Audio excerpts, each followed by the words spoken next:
Hi everyone, welcome back. I hope you are all doing well. This is a follow-on video from my extra video that I put out yesterday where I showed you a huge unboxing with Nicole Mould and the brand new, it's probably not brand new to the world, but brand new to me, eco resin called Boowannite.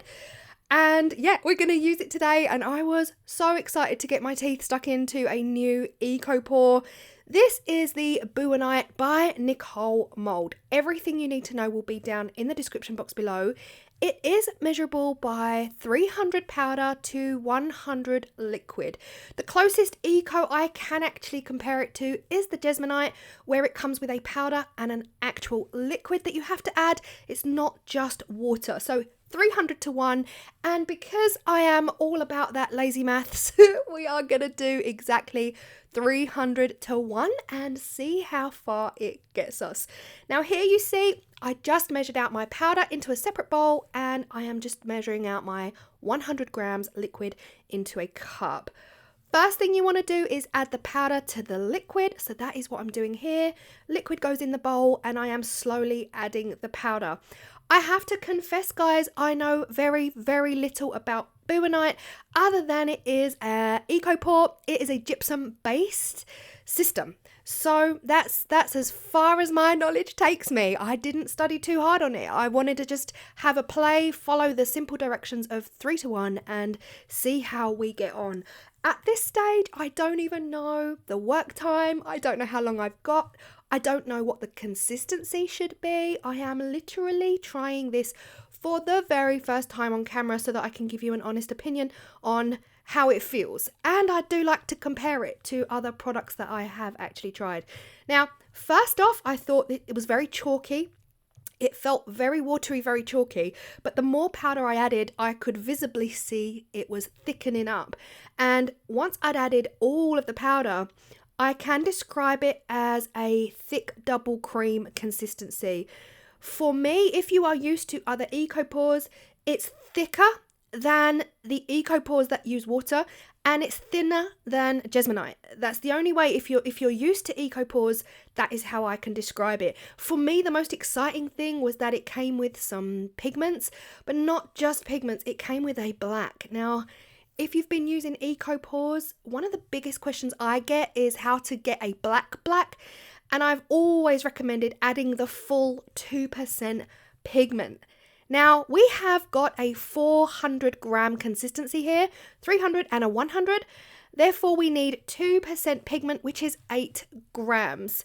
Now, I decided to just add slowly because, again, this is a very new product, so I wasn't sure if we would need the entire 8 grams of pigment. And quite honestly, we didn't.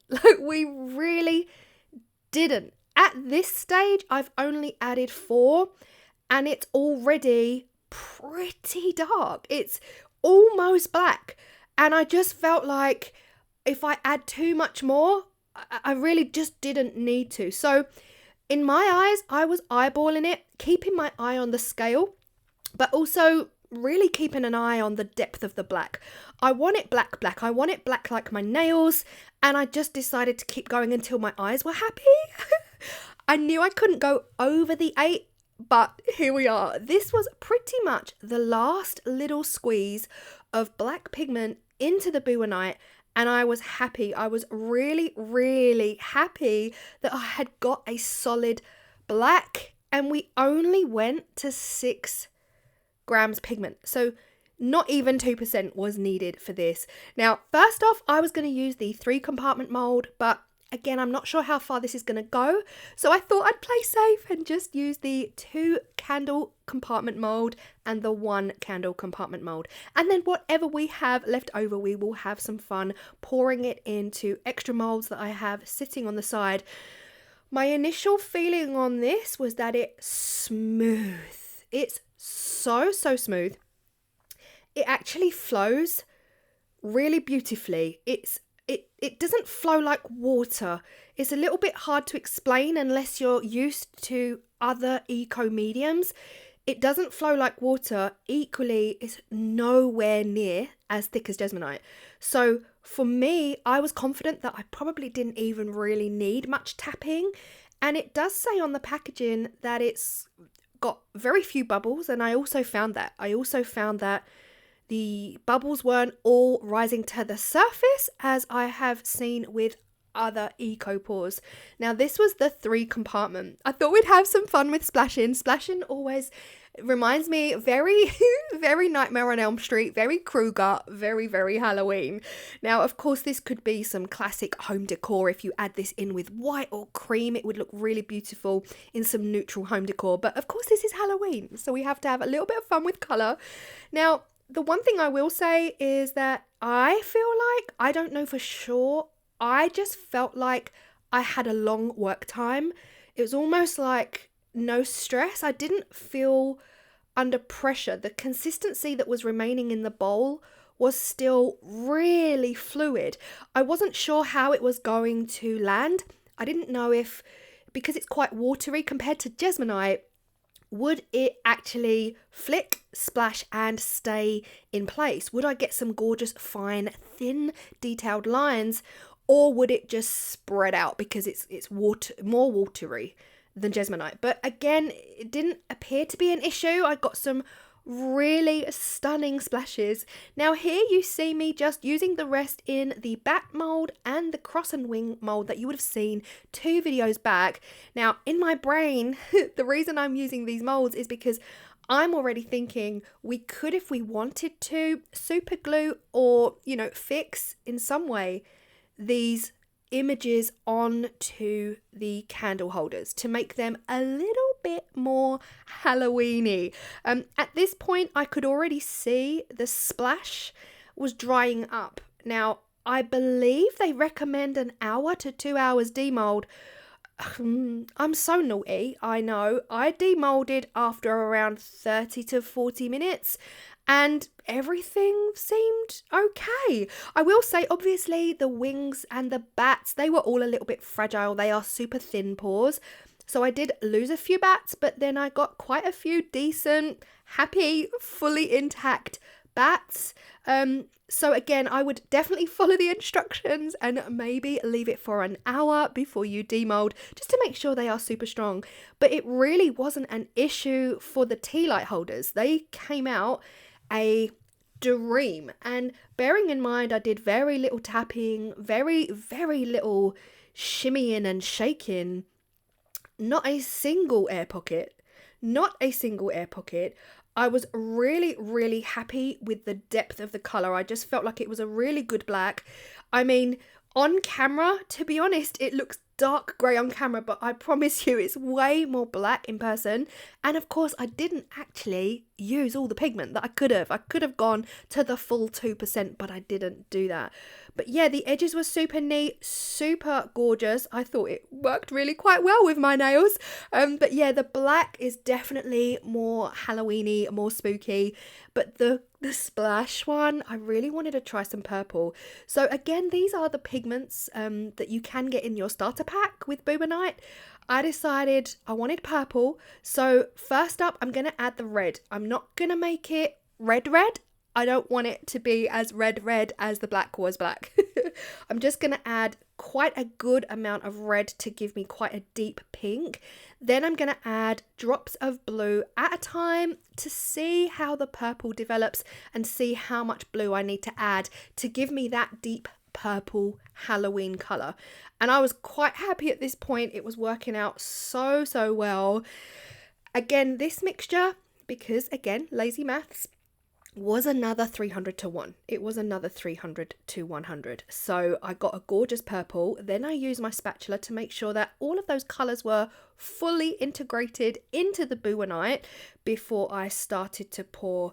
Again, very few bubbles. I really was not sure I wasn't sure what to expect because I've not used it before. But you can see here how it was flowing beautifully. I truly didn't feel like I had to worry about it not getting in to those 90-degree edges and all of the little nooks and crannies, because it has a gorgeous thickness to it, but again, not too thick, so I didn't have to worry. The leftovers again went into the bat mold and any other mold I could find, quite frankly, and look at this. I absolutely Love it. Now, as I was pouring the purple in, I did notice I'd got some powder in the mold. So don't be like me and mix your powder away from your clean molds. You can see little white specks here. That's because some of the debris had got down in the mold. But again, I'm only seeing it when I'm pouring, so it's kind of too late. But it's okay. It's okay. I absolutely adore this. I adore this aesthetic. I adore this design. Again, purple and black just makes it more Halloweeny. Like if you really had more of a classic color scheme going on in your home, then you could of course, change that to meet whatever your aesthetic is.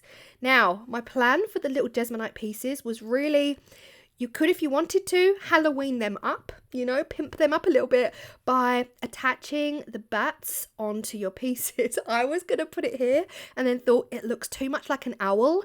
And then I put it at the bottom. I was like, even more so like an owl. So in the end, I ended up not even attaching any of these. You could attach it here, but again, it just all looked a little bit too odd. I really think on the side would be better on the side. Of course, you could use your inlays in the mold itself to create some gorgeous impressions in the actual end results.